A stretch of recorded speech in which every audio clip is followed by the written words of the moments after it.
Entonces, hemos tratado sobre amor, gozo y paz. Después tratamos sobre, aleluya, fe, bondad, benignidad, ¿verdad? Ahora estamos en mansedumbre. Ahora, ¿por qué, Padre, en el nombre de Jesús de Nazaret, Espíritu Santo, guíanos más allá de la luz que nos das ahora, en el nombre de Jesús de Nazaret, Señor, para tu gloria y tu honra, en el nombre de Jesús, amén. Y si tú vienes hoy, Señor, no nos dejes. Si hay algo que nos pide, quita cualquier mancha en el nombre de Jesús. Ok, aquí, mi gente, ¿por qué la mansedumbre es la manifestación del fruto del Espíritu Santo difícil de definir? Porque es interior. Tienes razón. ¿Cuáles son las tres ideas importantes de la mansedumbre? Ser educado. 1, Ser considerado. 2, y la más importante. Ser sumiso. ¿Sumiso a qué? ¿Sumiso a qué? A la voluntad de Dios. Número 1, ser sumiso a la voluntad de Dios. Número 2, dejarse educar o ser educado. Número 3, ser considerado. Entonces, estas son las tres ideas importantes. Por eso yo digo que cuando usted vaya a leer, a estudiar, concéntrese en el objetivo y los puntos principales. Y después viene lo que se llama el párrafo de la aclaración del punto principal. Otra palabra, el subpunto, para aclarar el punto que se está dando a entender. Entonces, así le va a ayudar a usted y le va a ayudar a poder prepararse y aprender hasta para enseñar a otro, para ayudar a otro. Porque la mansedumbre tiene que ver con algo interno. Ahora, ¿cuál es el término griego? ¿Cómo? Praotes. No traje el texto griego, pero praotes. Entonces, ¿qué pasa? Que, vuelvo y repito, lea bien el objetivo. ¿Qué dice el objetivo? Entonces, cuando usted lee bien el objetivo, se va a concentrar en lo que está estudiando, los puntos principales con el objetivo, entonces va a entender mejor las cosas. Así podrá entender y se le va a quedar, porque, óigame bien, la memorización es buena, no la descarto. Pero, óigame bien, es mejor conocer, dominar cómo toda una estructura está formada, porque así no se te olvida. Entender el por qué. ¿Me entiendes? Cuando usted lea por qué, y eso te va a llevar a investigar más, a ser una persona más rigurosa en cuanto al estudio de la palabra de Dios. ¿Por qué? Porque Dios lo creó a todos nosotros aquí, porque Dios sabía que lo iban a traicionar, Dios sabía que iban a amar. Dios creó a Lucifer sabiendo que se iba a convertir en un diablo, un satánico terrible. Dios sabía que en la tercera parte se le iba a revelar. ¿Por qué? ¿Me entiendes?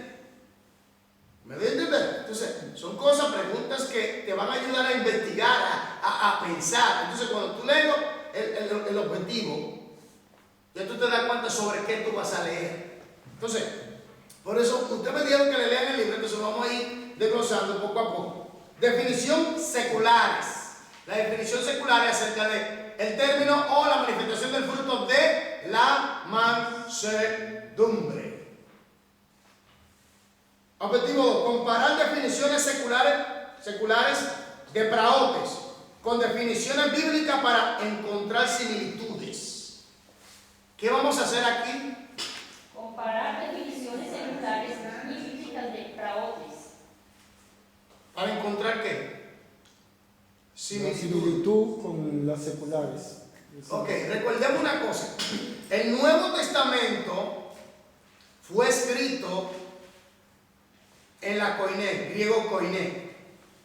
Ahora, el Antiguo Testamento fue escrito en el proto-cananeo o el paleo-hebreo. Y algunas partes, como el libro de Daniel, capítulo 2, capítulo 7, en arameo, y algunas otras partes en otros libros, que fueron escritas en arameo antiguo, una lengua semita. Ahora, el Nuevo Testamento, al ser escrito en griego, ¿Qué pasa? Que sabemos que los griegos eran la gente de la filosofía, la gente que poseían el conocimiento, la gente, ¿me entiendes? Tú sabes, esa gente Aristóteles, esa gente filósofo que querían saber y bueno, y marcaron la historia, ¿me entiendes? Entonces, ¿qué pasa? Que tú tienes un griego clásico, que es el antecedente del griego koiné, porque ese griego de Alejandro Ático, de donde se viene desenvolviendo la koiné. ¿Qué pasa? Que al Alejandro conquistar el mundo conocido, las personas comenzaron a aprender griego. Es tanto así que cuando Alejandro dejó de existir, el griego siguió predominando como lengua universal. Ahora, ¿qué pasa? Que el griego koiné comenzó a moderarse. ¿Me entiendes? Como una clase de evolución. Y se le añadieron palabras. Y en este idioma fue que se escribió el Nuevo Testamento. Ahora viene algo muy importante. Cuando se toma un término en la Biblia, muchas veces ese término tiene una etimología. La etimología es su significado, cómo este término, qué es lo que significa, cómo se originó todo eso. A veces hay que irnos a donde están esa gente, los griegos, el griego clásico, para entender lo que se dijo. ¿Me doy a entender? Para entender qué es lo que quiere decir. Sí, entonces, ¿qué pasa? Que ahora vamos a estudiar acerca de cómo ellos, antiguamente, los filósofos, entendían este concepto de praotes. Amén. ¿Está claro? Ok, entonces, vamos allá. ¿Quién quiere leer? Porque usted quiere que... Yo no lo voy a hacer todo. Hermano, hoy trabajamos para romper el yugo. Digo, rompimos. Rompieron. Sí, porque tenemos que terminar un trabajo, por eso es que llegué tarde. Tenemos que terminar hoy, tenía que entregarse eso. Hoy,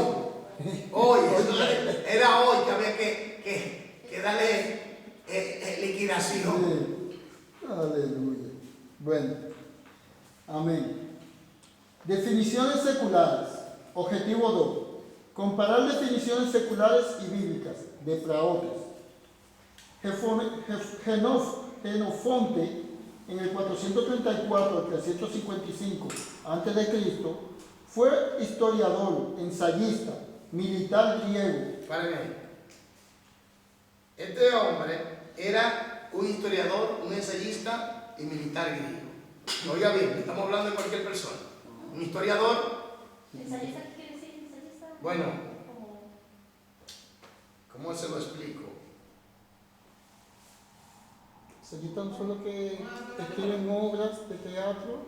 Eso estaba yo pensando, ¿me entiendes? Como algo así, ¿no? Como más en lo Teatral. Exactamente. Porque tiene que ver con, por ejemplo, él es historiador, ¿verdad? Mucha gente de la historia también tiene que ver con muchas cosas de artes, Eso, todo eso. Entonces, escriben artículos, escriben libros, ensayos de libros, ensayos de obras, ¿me entiendes? Todas esas cosas. Entonces digo, ¿cómo te lo explico? Porque es muy diverso. Sí, Ahora, el hombre y militar griego, fíjense que hace énfasis en esto, y militar griego, sigamos. Él usó la palabra praotes para describir la comprensión fraternal que se desarrolla entre los soldados que han estado combatiendo juntos por largo tiempo. ¿Cómo él define y cómo él ve este concepto de mansedumbre o praotes? ¿Cómo él lo ve? ¿Cómo él lo ve? Según lo que hemos leído. Yo creo que como la unión, el tener paciencia y escuchar al otro. Entre los militares. Él dice, sí, entre los militares.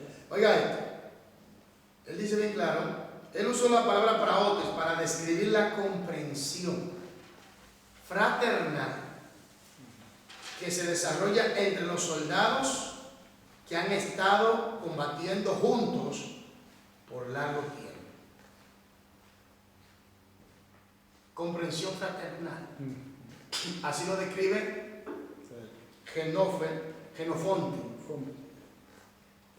Pero ahora, es en su contexto. Amén. Es en su contexto. Sigamos. Recuerden que estamos leyendo lo secular, ¿eh? Amén. Sigamos. Platón, en el 427 al 347 a.C., Fue un brillante filósofo griego.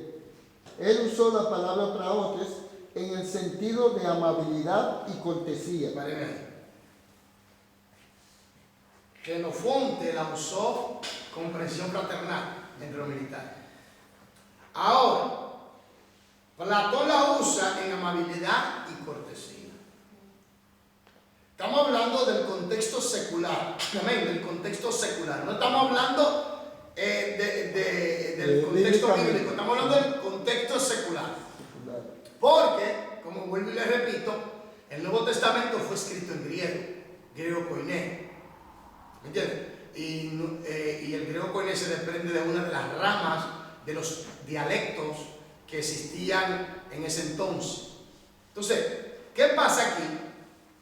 Que vemos diferentes expresiones de gente conocida, de gente historiadora, de gente filósofos, gente que sabían usar el vocabulario, gente que pensaban, y estas personas, ellos, aleluya, usan el término praote en diferentes contextos.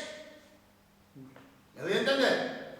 Pero uno lo define como comprensión, fraternidad, otro lo describe como amabilidad y cortesía.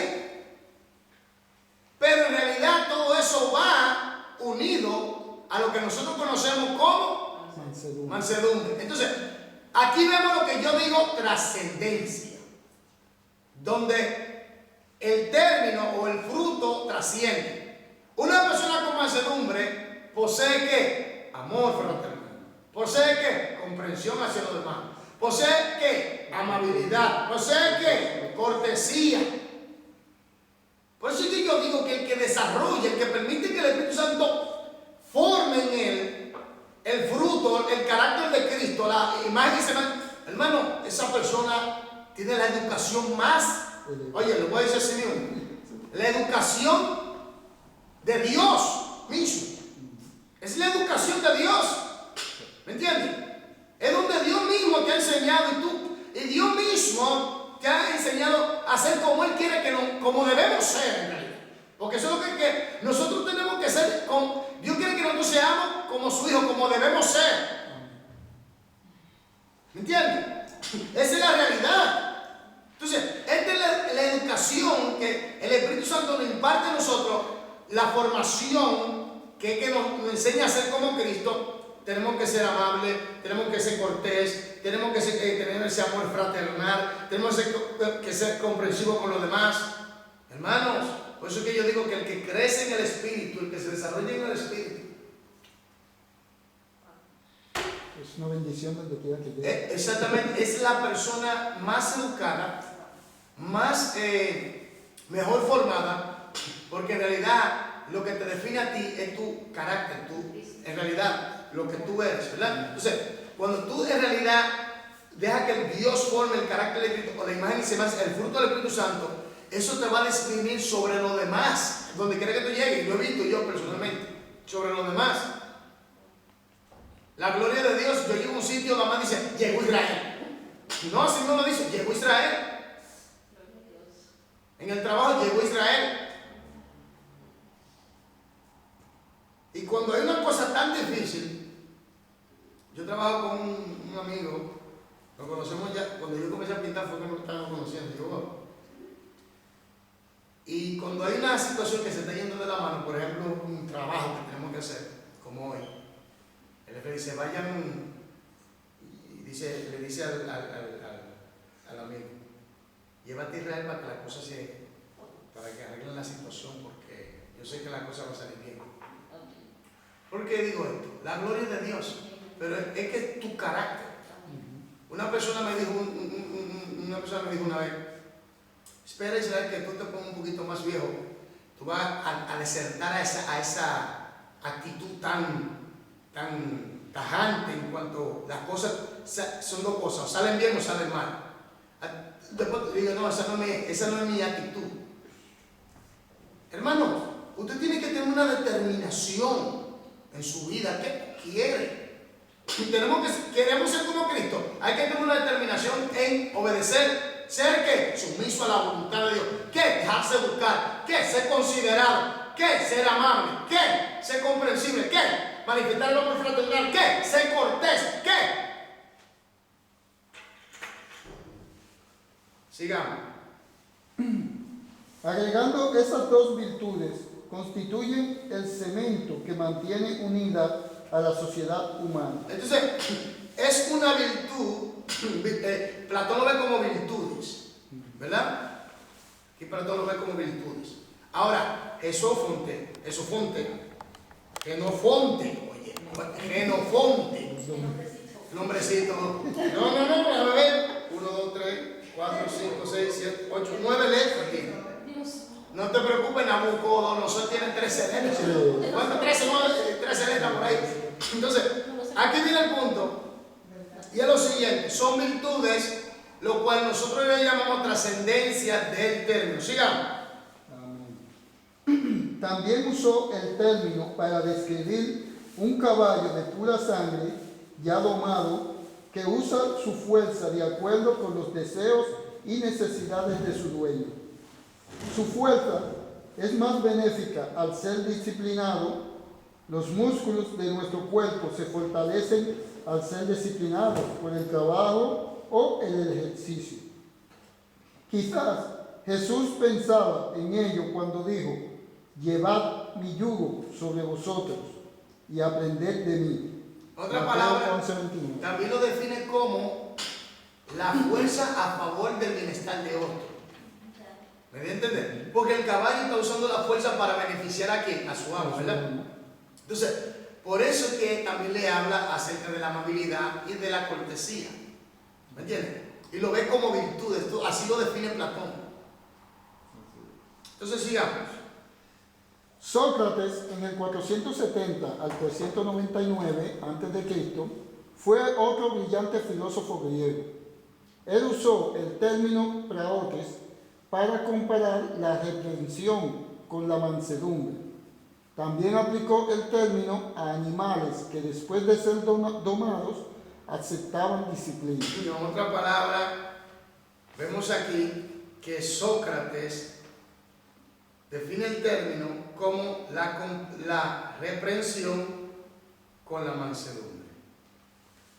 Pero también lo define como cuando un animal salvaje lo hacen lo ponen manso. ¿Me entiendes? Lo ponen manso. Que le da a entender algo, ¿verdad? Sí. Lo ponen manso. Sigamos. Aristóteles, en el 384-322 a.C., otro gran filósofo griego, definió el término praotes como el equilibrio entre demasiada ira o la propensión a la misma y la falta de ella, o la incapacidad de sentirla. Es decir, praotes, según Aristóteles, es la cualidad de un hombre que siempre se enoja en el momento oportuno y nunca en el inoportuno. Él es dominio de la ira. En otra palabra, una persona equilibrada tiene dominio propio. Así lo define también Aristóteles. En otra palabra, es, vamos a decir, el equilibrio entre la ira y ¿qué más? El desenfreno. Entonces es un equilibrio, pero también él lo define como dominio propio. Amén. Sigamos. Estas definiciones seculares nos ayudan a comprender mejor el significado de la palabra praotes, usada por el apóstol Pablo para describir el fruto del espíritu espiritual que llamamos mansedumbre. Oye, esto es lo secular, esto es en lo secular. Así que ponga atención, porque yo le digo, si usted todos los días, hace un hábito de estudio, todos los días, no va a haber nada que usted, cuando su mente se acostumbre a estudiar, a leer, olvídese que usted se convierte en modo Hulk en la lectura. Sí, no hay quien pueda. De verdad, nunca deje de leer, nunca deje de estudiar. Eso es mentira. Cuando dice, no, porque es que yo estoy viejito, no es que usted no quiere. Punto. Quédese con sus excusas. Ya. No, porque tengo muchas cosas que hacer. Pero oye, cuando una persona como nosotros llamamos, se quemó, o no pasó de curso, o sacó mala nota, ¿quién es el culpable? La persona misma. ¿O no? ¿O no administraste bien tu tiempo? ¿O no te pusiste para eso? ¿O te distraíste? ¿Fuiste holgazán, perezoso? Entonces, después anda buscando un culpable. No, mírate en el espejo. Por eso yo digo una cosa, que cuando yo fallecí, yo soy el culpable. ¿Por qué ando dándole vuelta y excusa a la situación? ¿Me entiendes? Porque es un orgullo, ¿sabes? No, y en el mundo Es secular, orgulloso, es una persona orgullosa que no acepta su condición, hermano o hermana. Usted falló el examen porque no se dedicó. O también falló el examen porque no se dedicó como debía dedicarse. Porque hay gente que estudian y no paran. Ey, tú tienes que entender, tú tienes que conocer tu cerebro. Si tú coges media hora y estudias, hace algo, coge una pausa, otra media hora, estudia, hace algo, otra media hora. Entonces el cerebro va procesando el conocimiento. ¿Me entiendes? ¿Me entiendes? Entonces, así te relaja un poquito. ¿Me entiendes? Una hora intensa, quemando y entendiendo lo que está leyendo. Porque el punto es entender la estructura, vuelvo y repito. ¿Me entiendes? Entonces, cuando lo entiendes, las cosas te van a ir mejor. Y después coge una pausa. Y después la repite lo que he estudiado durante el mes, la semana, y así las cosas se te van a quedar. Pero si lo haces todos los días, olvídate que te convierte en una persona, ¿me entiendes? Todos los días, una forma de estudio. Descansaste, ok, estudiar, 1 hora, 2 horas, todos los días. Cuando viene a ver, no tienes ningún problema en hacer el examen. ¿Cuál es el problema? Pero si tú no te dedicaste, o no estudiaste como debías estudiar, entonces va a decir, no, porque no, perdiste tu tiempo con otra cosa. No va a entender. Mira lo que nosotros hemos sacado aquí, praotes. Cómo los historiadores, los filósofos, entendían el concepto y explicaban el concepto conforme a su contexto. Entonces, míralo ahí. Ahora eso es lo secular, ahora vamos al ejercicio. Busque la definición bíblica, que se pueden comparar con las seculares. Escríbanla en los renglones en blanco. Bueno, yo soy personal con usted.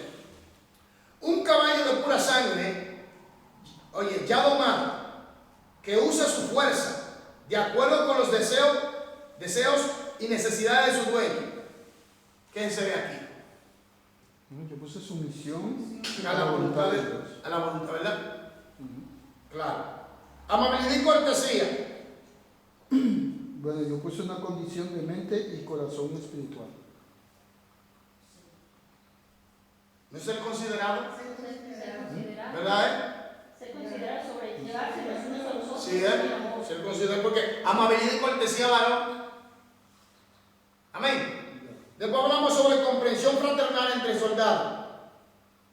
Bueno, no sé qué puse.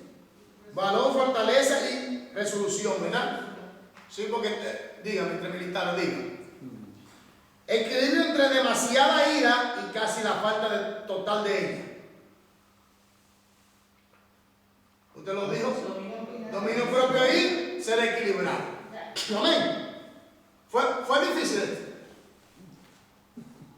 Fue difícil. Fue difícil. Entonces, cuando llegue a su casa, usted va a repasar. Recuerde que estamos terminando el libro.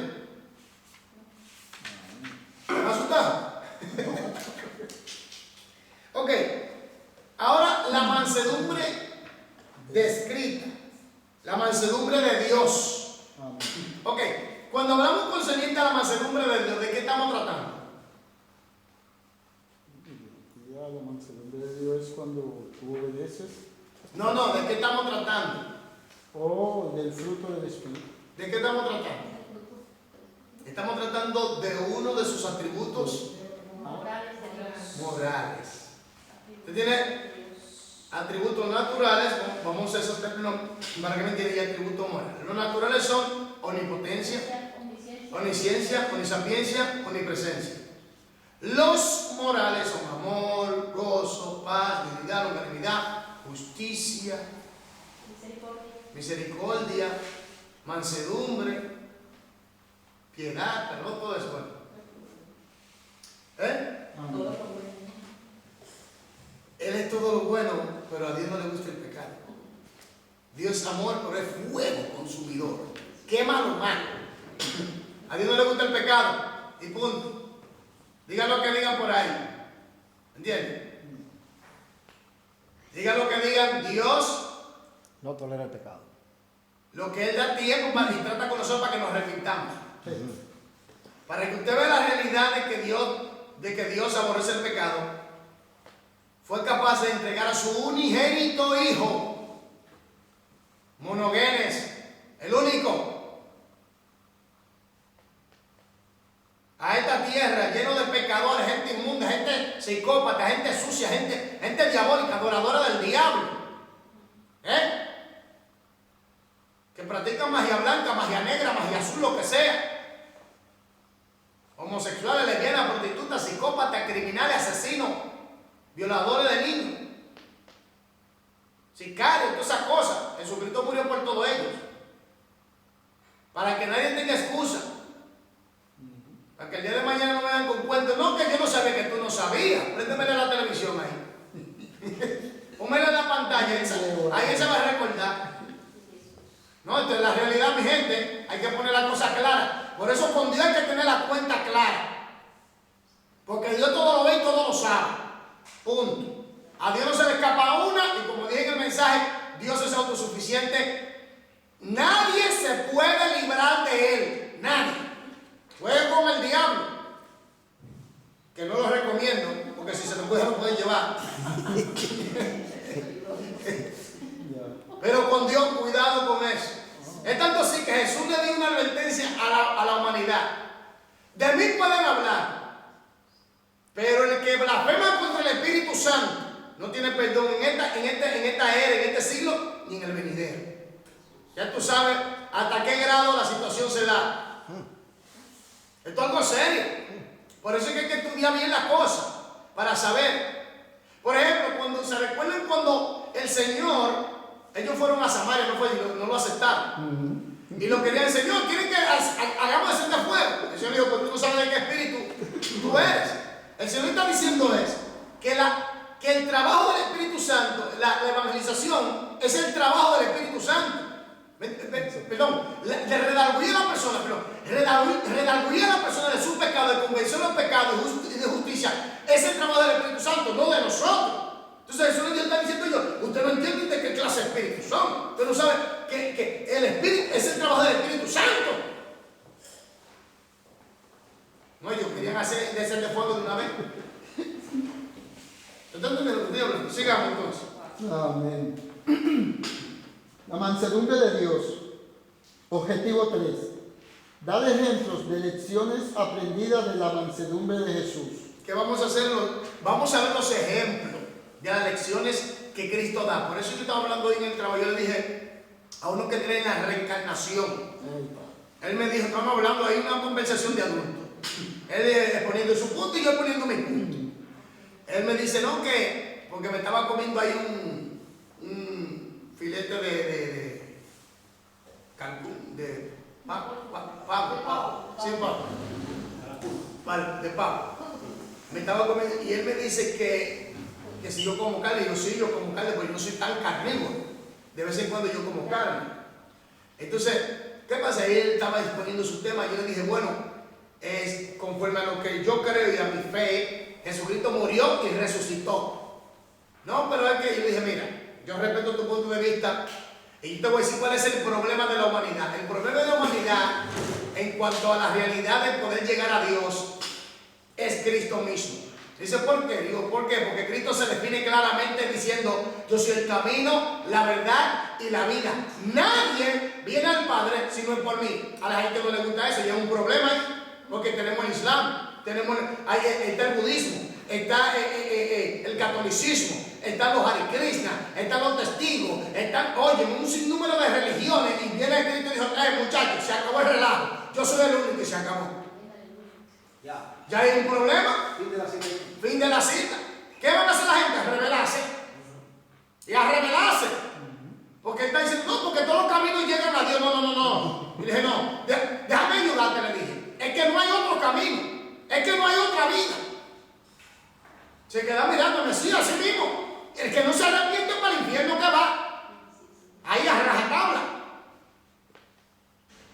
Esto es la realidad, mi gente. Si no se arrepiente, el diablo se lo lleva todo. Punto. El anticristo va a venir y viene ya. Pero ¿qué pasa aquí? El anticristo, él va a agarrar todo lo que se debe agarrar. Porque el anticristo sabe que es para el lago de fuego que va. Y todo lo que acepten su marca es para el lago de fuego que va. Todo lo que sigan al diablo, yo no sé cómo hay gente que adora al diablo, están locos, están enfermos, traidores. Son traidores de su propia especie, de la raza humana, que adoran al diablo, van de brujos, hechiceros, santeros, cultistas, espiritistas y satanistas. Adorando al enemigo de las almas, al enemigo de Dios. Si hay un ser que no odia, se llama el diablo. Trabajando para el mismo que lo odia a él. Porque, no, que él me ha dado casa, te va a llevar con tu casa. Entonces, ese es el problema de la humanidad, que no quiere aceptar que el único camino es Jesucristo. No hay otro, la única vida, no hay nada. Óyeme, no hay otro invento, no. Jesús, punto, y se acabó. Para los judíos, para los musulmanes, para los blancos, para los negros, para los chinos, para los mongoles, para Raimundo y todo el mundo. Jesucristo, yo soy el camino, la verdad y la vida. Nadie viene al Padre si no es por mí. Punto, fin de la cita y se acabó. El que no se arrepienta va para el lago de fuego, punto. Ya. Y todo aquel que no se haya inscrito en el libro de la vida fue lanzado al lago de fuego. Apocalipsis capítulo 20, versículo 15. Recibe. Sigamos. La mansedumbre debería ser un rasgo esencial y característica de los creyentes. ¿Cómo fue? La mansedumbre debería ser que Josefina. Esencial ¿Y qué? de característica de los creyentes. Tiene que ser algo esencial en usted y en mí. Por eso no me vea con su cara de perro rabioso. Hay gente cristiana con una cara de perro rabioso, que si le fue mal por allá, quiere venir a detonar su ira contra todo el mundo. Regoza que Dios lo agarre y lo reviente. Sí, porque hay gente que piensa que la iglesia de Jesucristo es como a donde yo voy a desahogarme. No, cuidado con eso. Hermano, Dios da duro. Dios da duro. Yo no predico un Dios de juicio, pero Dios da duro. La gente se está jugando. ¿Cuántos no desafiaron a Dios y cayeron? Amén.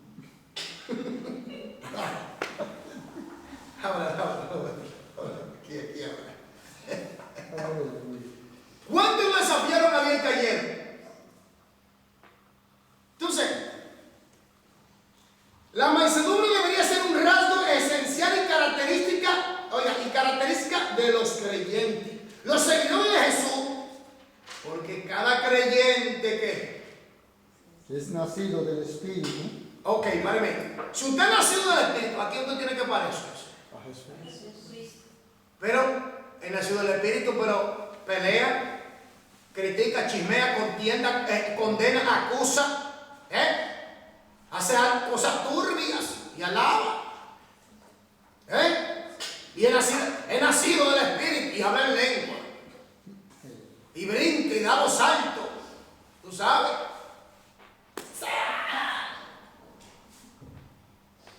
Pero cuando le pasamos el detector de fruto, La palometa, como estaba diciendo Ezequiel Molina, que el Señor le ponía una palometa.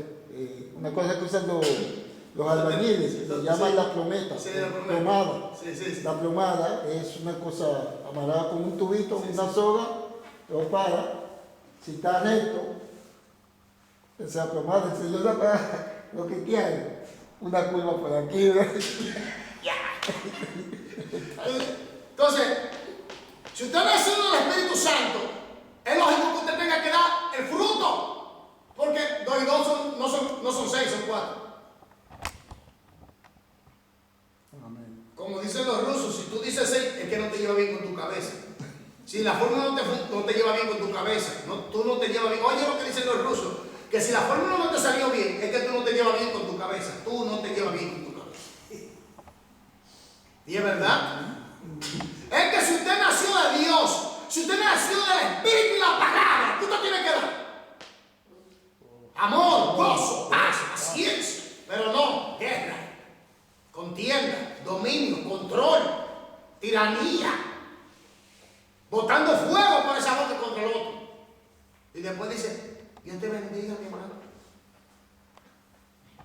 Oye, gloria a Dios que no estamos bajo la ley, porque hoy en día me han caído un par de rayos fuertes. Me han caído rayos, hermano. Mira que la gente había tenido miedo de llegar a la iglesia. Miedo. ¿Tú te imaginas que hubiera una nube de fuego brillante tirando trueno encima de cada iglesia, de cada iglesia local? Ahí sí vas a ver quién es quién. En el tiempo de la ley, como en el Antiguo Testamento. No, pero entra tú. Claro, Tú no eres ni valiente, tú no eres que cambia de santidad. Entra ahí, vamos a ver si es verdad. ¿Tú te imaginas cómo era? Que el sumo sacerdote tenía primero que sacrificar por él. Después que sacrificaba por él, oye bien, preparaba el sacrificio por el pueblo, pero lo amarraba.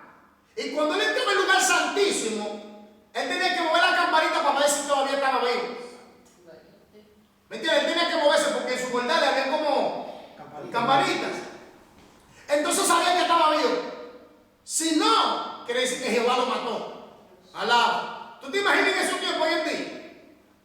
¿No vieron? Oye, son pocos, le han quedado pocos. Pero ellos, porque entraban y salían de porque no estaban con Dios, estaban bien, porque igual. No, por si era que si Dios le decía a su sacerdote, rocea o pon ese candelabro ahí, tenía que hacerlo. Y ellos no lo hacían. Y si lo ponía aquí o allí, ¡fua! Ahí mismo. Así era. Tú no ves que uno que iba a cargar el arca y no era permitido caer, ¡fua! Ahí mismo cayó. Los filisteos tuvieron un arca y le cayó el tumor, le salió. Sí. Devuelvan eso. La maldad con una vaca, con todo. No, con los levitas. Y toda esa gente. Entonces, lo mandan el arca, vaya. porque es que si Dios dice, antes Dios decía, esto lo van a hacer así, y lo van a hacer así, y tiene que ser así. Tú tienes que hacerlo así, punto. Hoy en día, por la sangre de Cristo, por la muerte y resurrección de Cristo, oye, no hay muerto a mano. ¿Me entiendes? Si no hubiera muerto a mano, oye, que todos los días estuvieran sacando gente. Todos los días estuvieran sacando gente. Para entierro. ¿Y qué fue? Jehová lo mató. Sí, porque que la gente. No hubiera evangelio de prosperidad. No hubiera eso. Ese relajo no tuviera. Entonces, todo el que ha nacido de Dios, del Espíritu de la palabra, tiene que dar el fruto del Espíritu.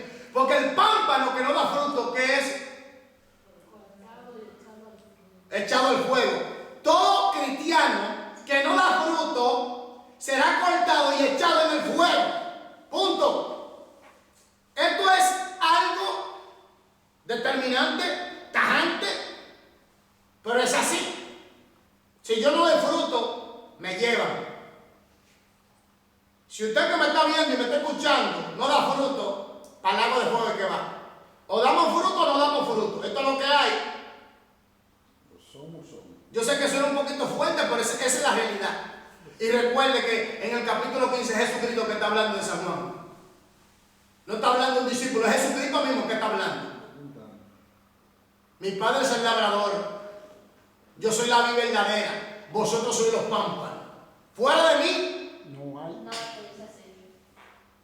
Ok. Entonces, si nacemos del Espíritu y la palabra, tenemos que dar fruto.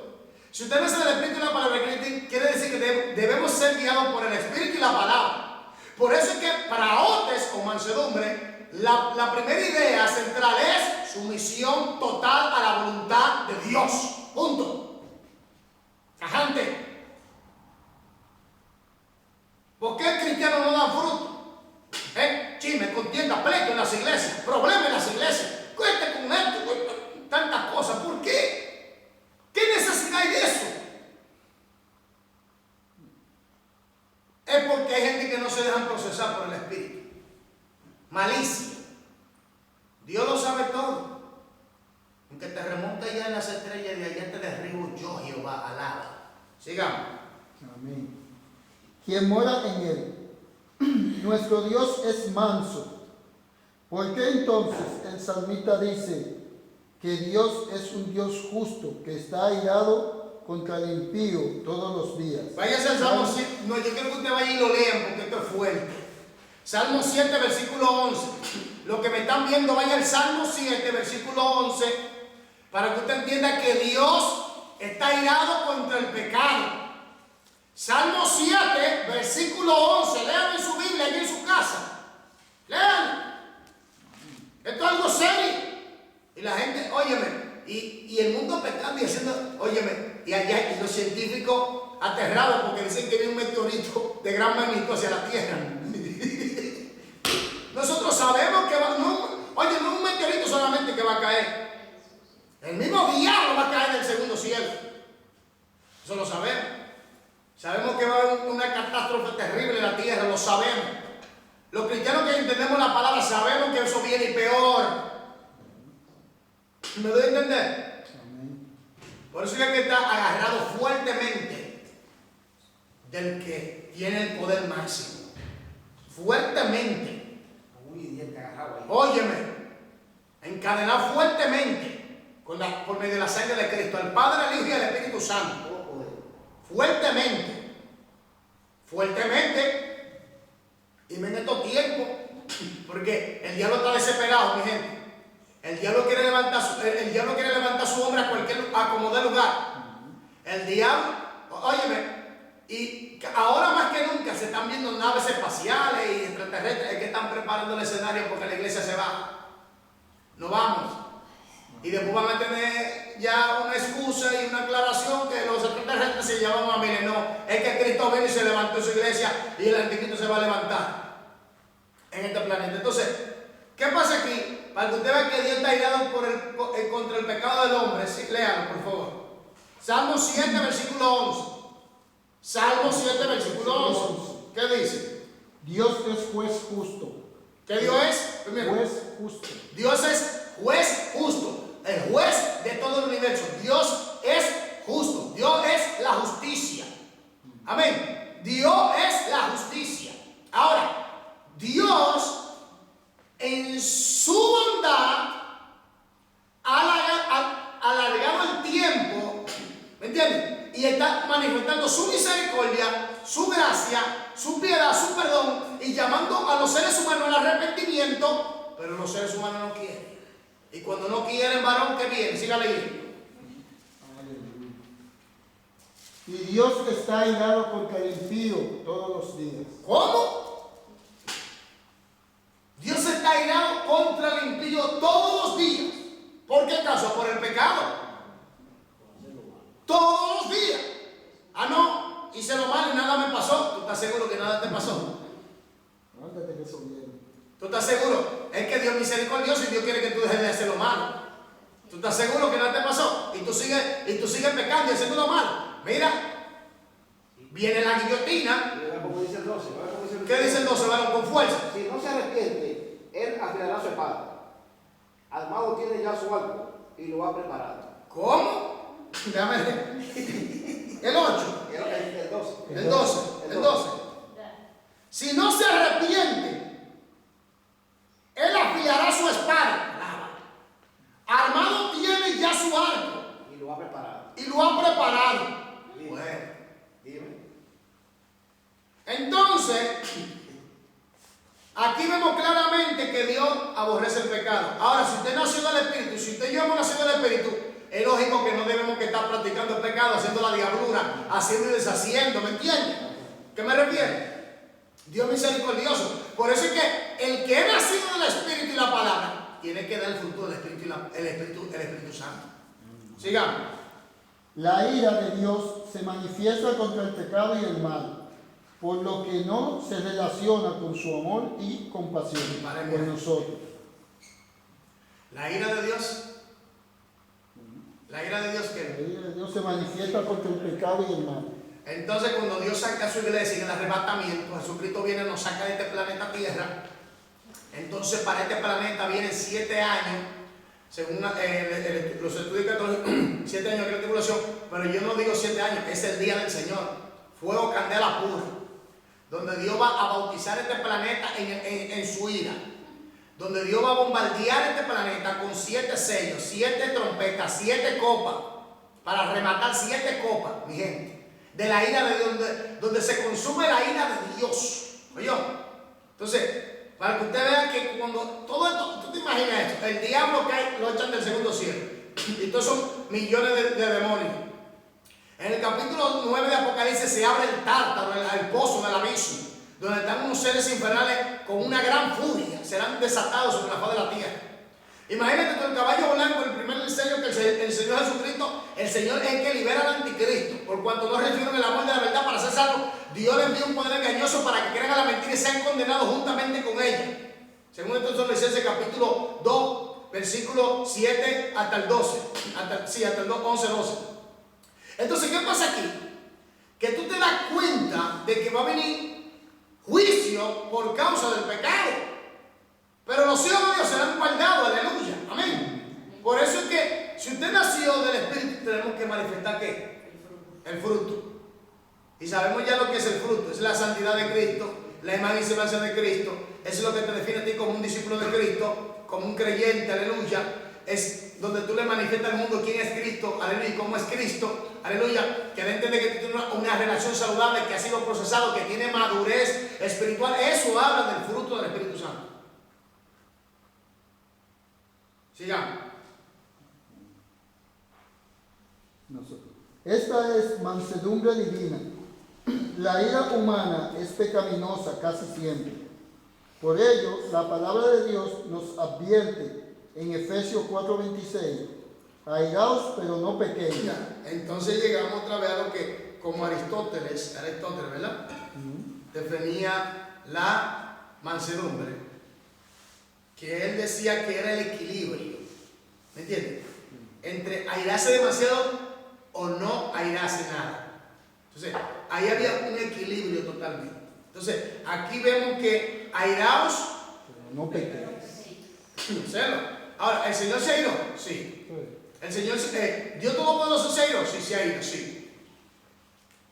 ¿Está airado todos los días contra quién? Contra los pecadores. Contra los pecadores, todos los días. ¿Sabe qué es lo que pasa? Es que la gente no quiere entender que Dios creó y diseñó este mundo bajo un diseño o en un diseño con una estructura que va en afinidad con sus atributos naturales y sus atributos morales. Cuando viene la alteración del pecado, la violación de su ley, entonces el diseño queda afectado. Y es lógico que Dios, como gobernante soberano, exija lo que es de Él. ¿Me entiendes?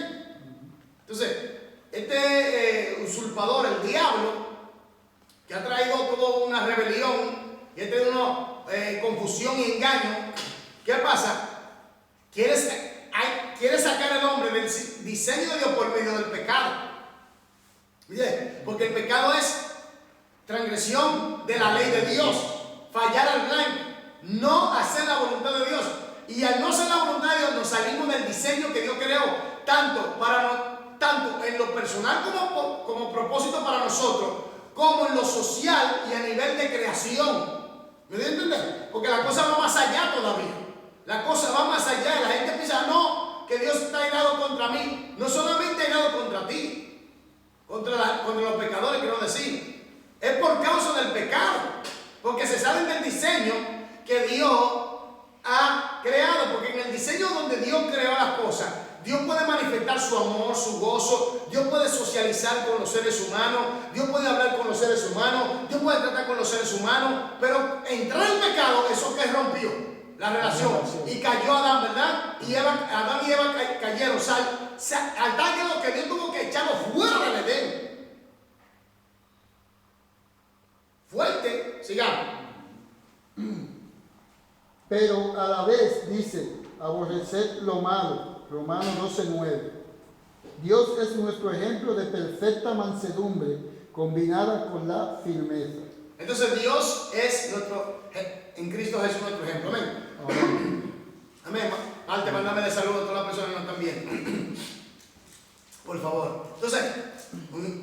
Entonces Dios es nuestro ejemplo. Amén. Tenemos que imitar a Cristo. Si alguien quiere ser verdaderamente una persona bien educada, imite a Cristo. Leemos Romanos 12:9, pastor. Lea lo que dice. El amor sea sin fingimiento, aborrecer lo malo, seguir lo bueno.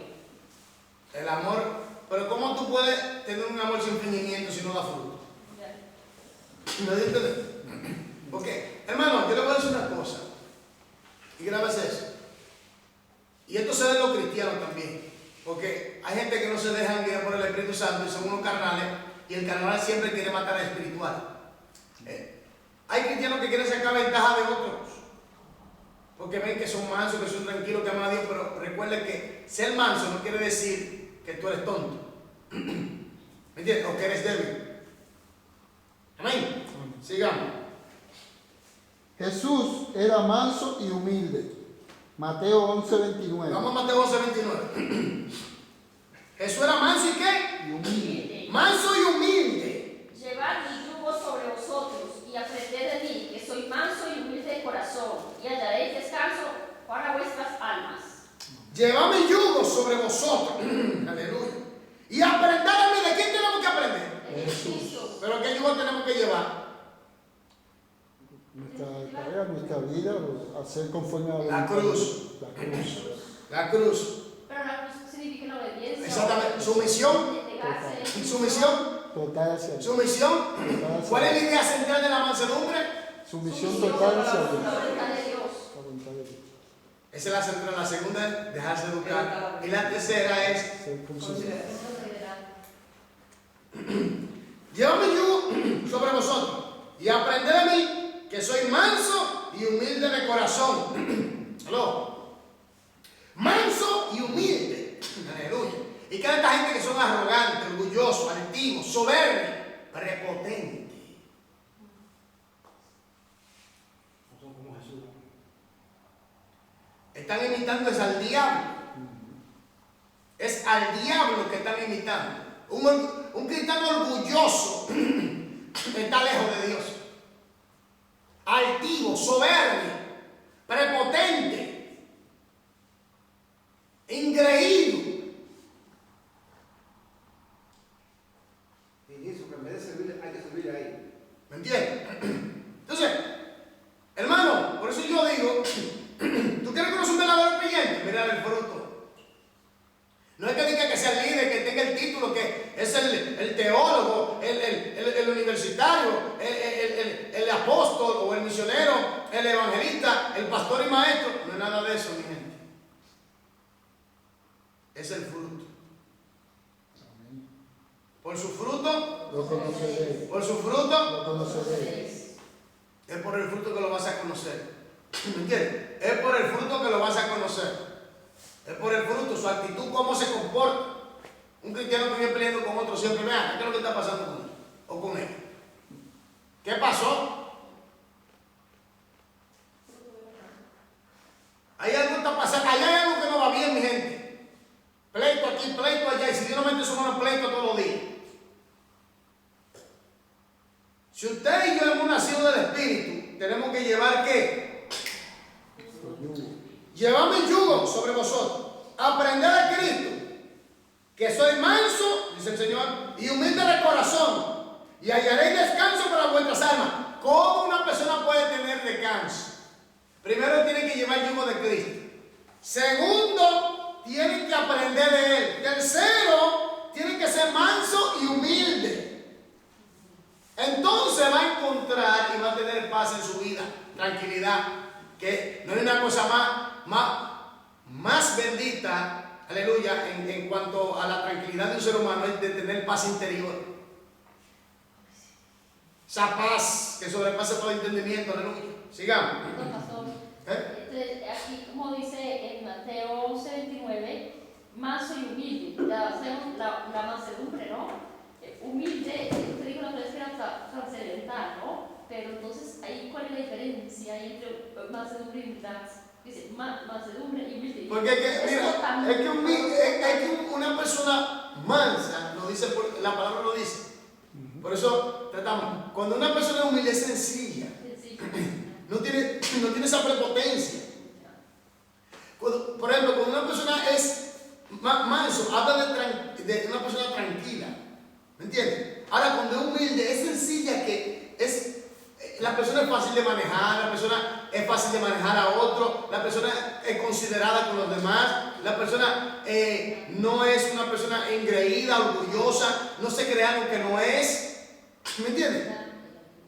Entonces, por eso es que, sí, parecen, por eso es trascendencia, parecen como familia, pero es trascendencia. Entonces, la realidad es esta. Miren, Jesús es el ejemplo, punto. ¿Ya? Jesús, a quien tenemos que imitar es a Jesucristo. Toda la Biblia tiene que estar centrada en la persona de Jesús. ¿Me entiendes? Entonces, nosotros tenemos que estar centrados en la persona de Jesús. Imitar su forma, cómo Él es y cómo Él es. Entonces, imitar en obediencia que al Padre, por medio de Él, bajo la dirección del Espíritu Santo, en obediencia a la palabra. Jesucristo es manso y humilde. Sigamos. Y dice de corazón. ¿Por qué? Porque praotes es una condición interna. No obstante, es más interna que externa. Oiga lo que estoy hablando. Estamos aquí, sigamos. Amén. Pero no por ella era indiferente hacia lo malo. En una lección anterior estudiamos que cuando encontró a los mercaderes profanando el templo de la casa de Dios, con un azote los echó fuera del lugar sagrado. Juan 2:15. Vamos a Juan 2:15, capítulo 2, versículo 15 al 16. Hermanos, Dios es la mansedumbre. Es la mansedumbre. Leímos el capítulo 7 del Salmo 7, versículo 11, donde Dios está irado todos los días contra el pecador por su causa de su condición pecaminosa. Amén. Amén. Ahora, aquí hay algo muy importante. Era que tenía la casa de Dios, como he dicho, el templo, donde la gente tenía que venir a adorar. O los gentiles, la única parte de los gentiles donde ellos podían adorar, la habían cogido como para vender palomas y todas esas cosas. Y había un mercado ahí y un truqueo de soborno y un truqueo de malicia, de sacar dinero. Parecían los religiosos, tenían eso montado en el templo. Entonces el Señor cogió y comenzó a volcar, a irar. ¿Pecó el Señor? No. El Señor no pecó. Estaba mostrando su bondad. Pero, o sea, estaba llegando. Sigamos leyendo, vamos allá. Sí, por favor, San Juan, capítulo 2. 2:15. Sí. Y haciendo un azote de cuerda, echó fuera del templo a todos, y las ovejas y los bueyes, y esparció las monedas de los camitas, y volcó la mesa, y dijo a los que vendían palomas: quitad de aquí esto, y no hagáis de la casa de mi padre casa de mercado. ¿La casa de mi padre qué? Casa de mercado. El Evangelio de la Prosperidad convierte a la iglesia local en casa de mercado. ¿Oyó? Sigamos. Enérgicamente podía echar fuera del templo a los profanadores, pero a la vez perdonar a una mujer sorprendida en el acto de adulterio. Juan 8, del día al 11. Siga. Ilustró esa mansedumbre como el fruto del Espíritu combinado con fuerza. No tiene nada que ver con debilidad. Amén. Amén. Amén. Amén. Ser manso no es que usted esté débil. ¿Aló? No se equivoque. No nos equivoquemos. Tiene que ver, hermanos, con la realidad de estar sujeto, sumiso a la voluntad de Dios. Y Jesucristo era totalmente sumiso, sujeto a la voluntad del Padre. Y aquí viene otra cosa. Que Jesucristo estaba bajo la dirección del Espíritu Santo. Como hombre, limitado. Estaba totalmente bajo la dirección del Espíritu Santo. todo lo que Jesús hizo, lo hizo bajo el poder del Espíritu Santo. ¿Oyó? Y eso fue Jesús. Eso fue Jesús. Por eso es que hay que aprender esto. Por eso, si usted analiza la vida de Jesús, Jesús era disciplinado en la oración. Jesús era muy disciplinado en la oración. Y Jesús era dedicado a obedecer al Padre. Oh.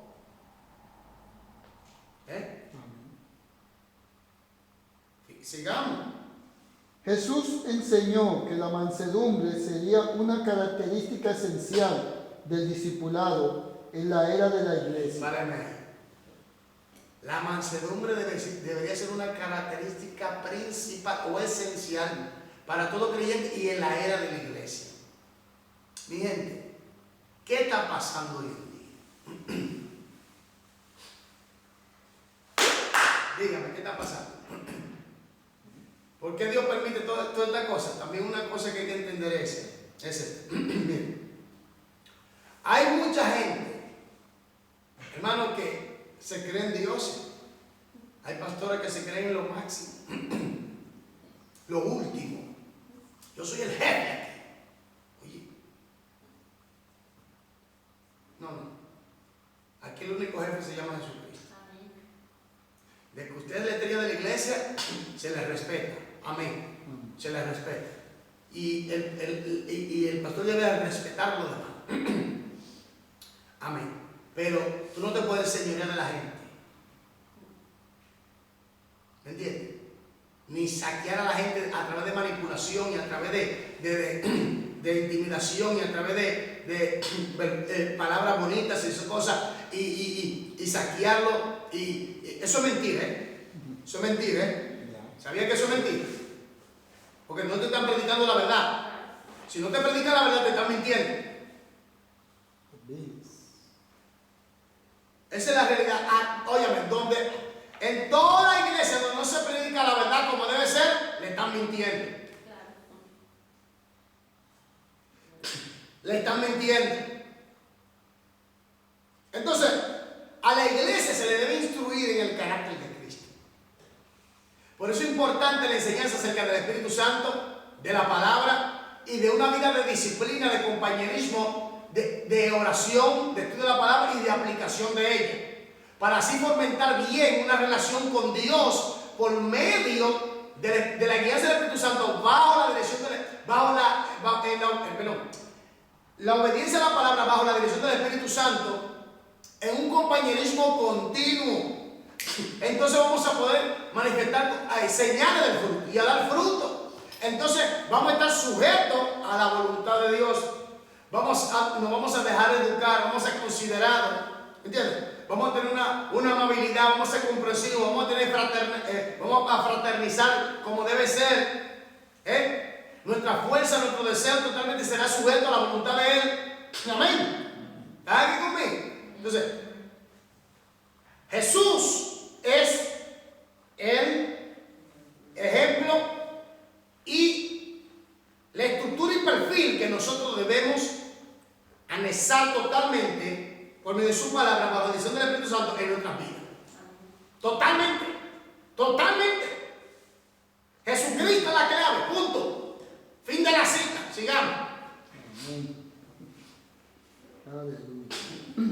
Cuando los habitantes de una aldea samaritana no recibieron a Jesús, algunos de sus discípulos le pidieron que invocara fuego del cielo para destruir la aldea entera. ¡Mátalo, Dios! Jesús los reprendió diciendo: vosotros no sabéis de qué espíritu sois, porque el Hijo del Hombre no ha venido para prender las almas de los hombres, sino para salvarlas. Oye. Lucas 9, 55-56. Mátalo, Dios, ha de encender fuego y quémalo. No. Señor, no me obedece. Mátalo, Dios. Oye. Jesús lo reprendió, Jesús lo reprendió. Sigamos. En otras palabras, le estaba recordando a sus discípulos que el mensaje del Evangelio era el ministerio del Espíritu Santo, Aleluya. con lo cual se debía ministrar en mansedumbre. ¿Cómo fue? Hay que ministrar en mansedumbre. ¿Oyó eso? Amén. Se está hablando de que este trabajo de convencer a la gente de juicio y de pecado es el trabajo de ¿quién? El Espíritu Santo. Nosotros somos los que llevamos la palabra. Le enseñamos, le predicamos, pero quien entra dentro del ser es el Espíritu Santo. Amén. Nadie tiene ese poder, solo el Espíritu Santo. Oye, de entrar en una persona y cambiarlo desde adentro, convencerlo desde adentro, es el milagro más grande que existe. Ese es el milagro más grande que existe. Hacer nacer de nuevo a un ser humano por medio de él y la palabra. Ese es el milagro más grande que existe. Oye, salvar a un ser humano, hacer un nacer de Dios, del Espíritu y la palabra, por medio de que el Espíritu Santo lo convence por medio de la palabra, la persona entonces recibe a Cristo. Ese es el milagro más grande. Porque ahí lo resucita dentro de los muertos, espiritualmente, le da vida en Cristo, lo hace nacer de nuevo, viene a, oiga esto, el mismo Espíritu Santo viene a ser morada en él. Y comienza entonces el Espíritu Santo a trabajar en esa persona para que esa persona comience a manifestar la imagen y semejanza de Cristo por medio del fruto de él en nosotros. Oigan, sigamos. Véase también 2 de Corintios 3:8. La mansedumbre de Jesús se describe sorprendentemente en Juan 13:5. Jesús se humilló hasta el grado de lavar los pies de sus discípulos como ejemplo para ellos del principio del ministerio de un siervo. Hoy en día, yo no sé qué es lo que pasa, hasta silla de rey le ponen a los pastores. Tampoco no queremos decir que no vamos a respetar a las personas que de apuesto. Ok, eso yo lo entiendo. Yo como pastor lo entiendo eso perfectamente, pero hermano, le han dado un sazón a eso un poquito demasiado lejos. Sin embargo, cuando analizamos cómo era Jesús, manso